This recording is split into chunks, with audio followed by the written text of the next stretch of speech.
As the home of trap music, Tyler Perry Studios, and many professional sports teams, this city is the entertainment center of the South. You can dive deep into the diverse and thrilling culture scene by eating at world-class restaurants, engaging in the festive nightlife scene, or exploring this state capital's role in many historic events. Pack your bags and grab a Coca-Cola and cue up some Outkast, because we're traveling to the home of the Braves, Atlanta, Georgia. Jacob here. Welcome to Destinations Explained, a fun series I do that dives into destinations from around the world. If you watched before, welcome back. And if you're new here, it's good to have you. If you haven't already, like this video, watch till the end, and down below, comment any places I may have missed. Back in the 1800s, the indigenous Creek people were the closest Native American settlement to what is now Atlanta. The Creek were forced to leave the area in 1821, and European American settlers arrived the following year. Soon after, the area became a major convergence point among several railroads, specifically the Western and Atlantic Railroad, in which Atlanta was named after. After being captured and burned to the ground at the hands of the Union Army during the Civil War, Atlanta bounced back and became the face of the New South. From there, Atlanta's population and infrastructure grew. Following World War II, African American veterans returned seeking equal rights, ultimately leading to the Civil Rights Movement, in which Atlanta was a major organizing center. By 1970, there was a significant demographic shift, and African Americans became the majority of the city's population. Following the election of Atlanta's first black mayor in 1973, the city's role as a transportation center was reignited and became a fast-paced, modern city which opened its doors to the 1996 Summer Olympics. Today, Atlanta remains true to its reputation as a major center of transportation, with its airport being one of the busiest since 1998. It also has the 10th largest economy in the United States and is 20th worldwide due to its involvement in diverse industries from healthcare to film and television. Atlanta's population sits at just around 500,000 people, with a metropolitan population of over 6 million, making it the 9th largest metro area in the US. The summers are expectedly humid, with a high average of 88 degrees Fahrenheit to a low average of 71 degrees Fahrenheit, with winter's high average of 56 degrees Fahrenheit to a low of 38 degrees Fahrenheit. No matter what time of year you find yourself in Atlanta, this list will have you covered. Let's start in the heart of Atlanta for the first tourist stop. What started as a gentleman's driving club and host of some Atlanta's first football and baseball games, we have Piedmont Park. Now home to a 200-plus acre green space that hosts over 6 million visitors each year, this park offers miles of paved paths, a soccer field, picnic tables, 2 playgrounds, a pool and splash pad, and so much more. Get a nice workout and rent bikes or skates from Skate Escape across from the park at the 12th Street entrance, or catch live music in any number of events the park hosts on the weekends. The park is also home to the Green Market, a farmer's market that runs every Saturday from 9 a.m. to 1 p.m. March through December. And everyone's favorite, just adjacent to the park, is the Atlanta Botanical Garden, which includes 30 acres of outdoor gardens, an award-winning children's garden, a unique canopy walk, and the picturesque Skyline Garden. Open from Tuesdays to Sundays, starting at 9 a.m. to 8 p.m. Next, we head to one of the largest buildings by volume in the Southeast that's home to a multitude of retail shops and restaurants, including a food hall, our favorite, amenity-rich residences, creative office spaces, and even an amusement park on the roof, Ponce City Market. Located in a former Sears facility building, this space offers food from James Beard award-winning chefs, cooking classes, movie screenings, popular retailers, and some of the most incredible Atlanta skyline views from the roof. You can walk, valet your bike for free, take the bus, or pay for parking. Just make sure to check out their hours because it varies by day. Now, this wouldn't be a video about things to do in Atlanta without suggesting you visit the history of the world's most iconic brand and leader in cavities, the world of Coca-Cola. Originally opened in 1990, the World of Coca-Cola relocated in 2007 to Baker Street, where it currently stands today. Located within the same building as the Georgia Aquarium, the museum features exhibits offering visitors to taste flavors from different countries, put their scent sense to the test when guessing flavor profiles, visit the vault containing the secret formula, and even get a behind-the-scenes view of the bottling process. The museum's actually pretty cool, and it's open every day starting at 10 a.m. and even stays open later than usual on the weekend. From a popular fizzy soda to colorful street art, this next destination links to Cabbagetown, Reynoldstown, and Inman neighborhoods with an ever-changing canvas by local artists. Krog Street Tunnel. From murals and commentary to festival flyers and even marriage proposals, the art within the tunnel is constantly changing. Park nearby and walk through the 400-foot-long tunnel, or visit it as part of an 8-mile, 2.5-hour bike tour of the city at just $65 per person with bicycle tours of Atlanta. Just check out their website for more details. Now, let's head to the nature and recreational section of the video. You could start your outdoorsy day by grabbing some sweet potato pancakes from the soon-to-be-mentioned folk art restaurant, or you can make a smarter choice with today's sponsor, Magic Spoon. A healthy cereal that tastes too good to be true. If you're like me, you check a second bag just to bring the world's best sugar-free cereal. I start my day off right with a bowl. The frosted flavor is my favorite. I may even bring it to go with me on my adventure. No, Jacob, not like that. That's better. Click the link below to grab a variety pack and try it today. And be sure to use the promo code VENTURE at checkout to get $5 off any order. Or go to magicspoon.com/venture. And Magic Spoon is so confident in their product, it's backed with a 100% happiness guarantee. So if you don't like it for any reason, they'll refund your money, no questions asked. Click the link below and use the code VENTURE for $5 off, or go to magicspoon.com/venture to save $5 today. Now, back to the video.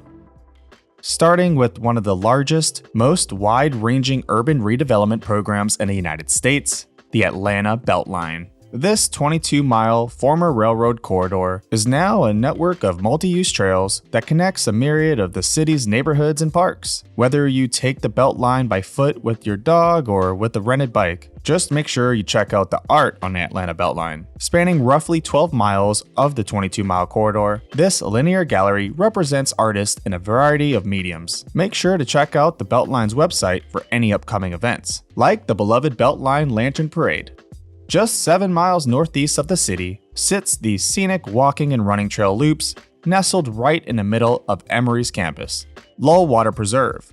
Hike the Lullwater Loop to explore the acres of greenscape, a suspension bridge, and beautiful waterfalls. At just 3.3 miles and almost 200 feet in elevation gain, this loop makes itself an easy outdoor activity. This estate is also home to an English Tudor mansion where the university president lives. Parking can be tough, so I recommend you park either at the Han Woods or the VA Medical Center entrance. Plan your trip accordingly, because this trail is actually currently closed due to some current sewer construction. But it's actually set to reopen this September in 2022, which is perfect for that incoming fall weather.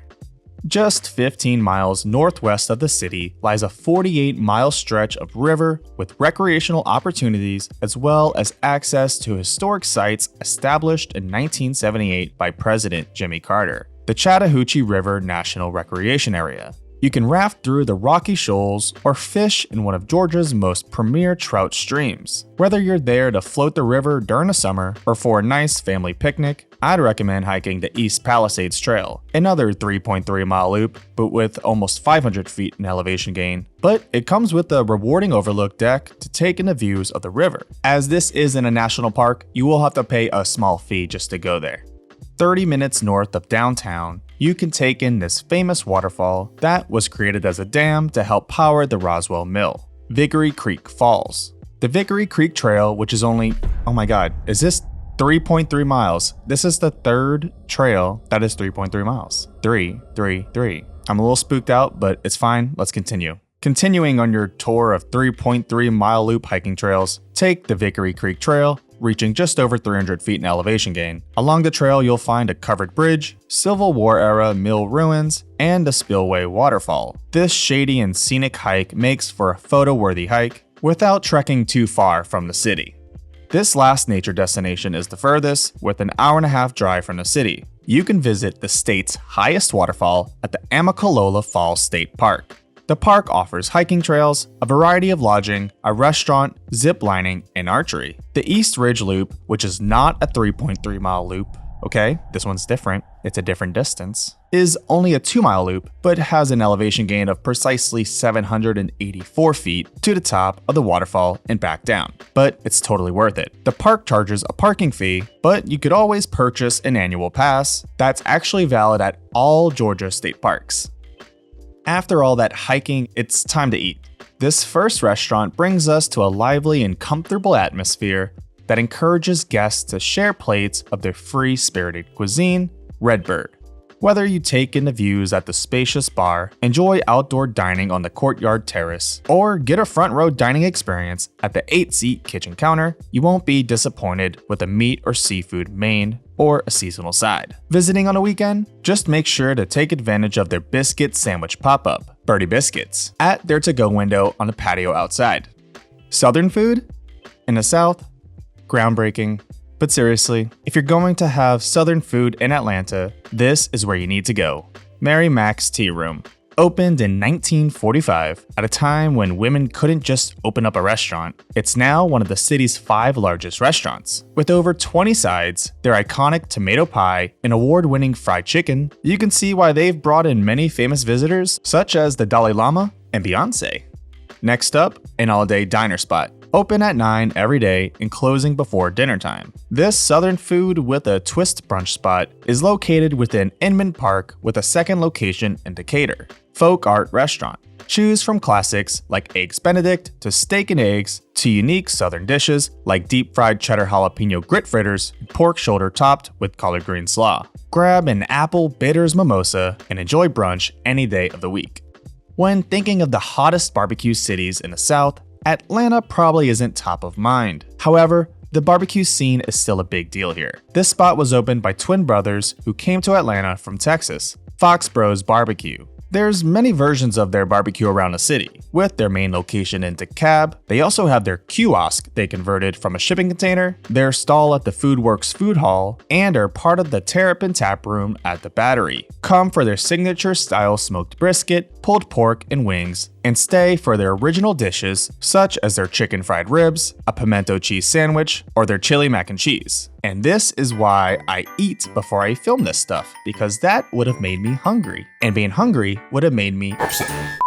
Let's head to everyone's favorite artsy neighborhood in East Atlanta, Cabbagetown. There's a lot to explore in this neighborhood before or after you grab one of the best burgers in town at Little's Food Store. You may be thinking, this is just a grocery store. How can they have the best burgers? And to that I say, go and try for yourself. Stop in, grab one of their famous burgers served on a potato bun, maybe a 6-pack of local beer, and explore other quirks that this city neighborhood has to offer. This last spot started as a pop-up and became a brick and mortar right at the start of the pandemic and has continued to grow with the support of the community. Talat Market. After growing up in his parents' kitchen, Thai chef Pranav Sarvan partnered with his friend Rod Lassiter to create a Thai restaurant that challenges the perceptions of what Thai food could be without compromising. Start with their popular fruit salad or shrimp chips to snack on while you wait for your whole fried fish or soft-shell crabs. And make sure to visit during happy hour for their specials on raw oysters and delicious cocktails. They're only open from 5 to 10 on Wednesday through Sundays, so make sure to plan your visit accordingly. For coffee, this 2-story light-filled space attached to a ramen restaurant serves specialty Japanese-inspired drinks and ever-changing creative pastries. Momo Cafe. Grab a black sesame latte or matcha soft serve and enjoy it in the mezzanine overlooking the bustling 7585 interstate or on their patio bar looking into the cafe and restaurant. Although some may consider donuts to be breakfast, I'm recommending this next spot for dessert, Sublime Doughnuts. This isn't your standard donut shop. With 2 locations in the city open 24 hours a day, Chef Kamal Grant creates unique flavor combinations and artistic presentation with his gourmet nuts. Donuts. They offer fun options like s'mores, Reese's peanut butter cups, and butter toffee. However, you shouldn't leave without trying their most popular, stuffed fresh strawberries and cream donut. So if you're out drinking for the night and you leave the bar looking for somewhere to get a box of 12 donuts to yourself, then I think we got a place for you. Let's move on over to the nightlife and bar scenes section of the video. Tucked into a dark corner of the Krog Street Market, this quirky, colonial-era inspired tavern opened by some of Atlanta's top cocktail geniuses, Ticonderoga Club. Open from 5 to 10, except for Sundays and Wednesdays, this one-of-a-kind watering hole has an ever-changing menu with a great variety of food and crafted cocktails. From their minty rum house punch to their steak tartare, you'll be satisfied with any choice you make. Make a reservation or order to-go cocktails online for takeout. I also love a spot that takes care of their employees. Here, they add a 4% fee of all transactions to help cover health insurance for all employees. Isn't that nice? I think it's nice. I'm not sure about your church, but in Atlanta, church stays open till 3 a.m. This church-themed bar offers picnic-style eats, church organ karaoke, and weekly ping pong tournaments. And this name is, wow, okay. Sister Louisa's Church of the Living Room and Ping Pong Emporium. Okay, but most people just call it church. Opened by former divinity student and artist Grant Henry, church is named after his alter ego, Sister Louisa. This 2-story dive bar is decorated with faux religious pop art and even has choir robes to put on while singing karaoke. Grab a $2 PBR and nestle on the comfy couches by the ping pong tables upstairs to end your night out. Next on a list, we have a 1920s themed speakeasy that can only be accessed by dialing a secret code on a telephone inside an antique red phone booth. Red Phone Booth, downtown Atlanta. Located in the iconic Daly's building in downtown Atlanta, they offer over 180 whiskeys, classic cocktail selections such as Sazerac and Old Fashions, as well as house-smoked cocktails served with fresh squeezed juice and hand-chipped ice. Also, step into the humidor to browse over 100 cigar selections. Strict measures are taken to keep the air quality of the space clean by bringing in 100% outdoor air. Fair warning, there is a dress code to abide by, so dress accordingly. This next stop offers fun and games. Literally, this nightlife spot is a distinguished bar and eatery with duck pin bowling and a gaming parlor that opened in 2017, the Painted Duck. Along with the bowling, there's also indoor deck shuffleboard, horseshoe pits, Belgian feather bowling, whatever that is, 2 full-service private karaoke rooms, and other unique competitive group gaming options. The food menu focuses on snacks and shareable small plates like fried spicy chicken skins and duck fat fries. As for drinks, they offer local beers, a wine menu, and signature cocktails such as the, no shock here, the Frosted Duck L'Orange. It's first come first serve for all bowling lanes and seating, so get there early or be prepared to wait. And lastly, with over 40 breweries and brew pubs in Metro Atlanta, the craft beer scene is starting to take a hold of the city. But the founders of this brewery were ahead of the game, opening this spot in 1997, SweetWater Brewing Company. The indoor-outdoor microbrewery offers tours, live music, a dog-friendly patio, and a large food menu. As for the beer, try their most popular mainstay, 420 Extra Pale Ale, or a blueberry wheat ale aptly named Blue. They also offer every evolving seasonal and limited release beer options as well as hard seltzer. Come early on a good weather day and try to grab one of the best spots outside.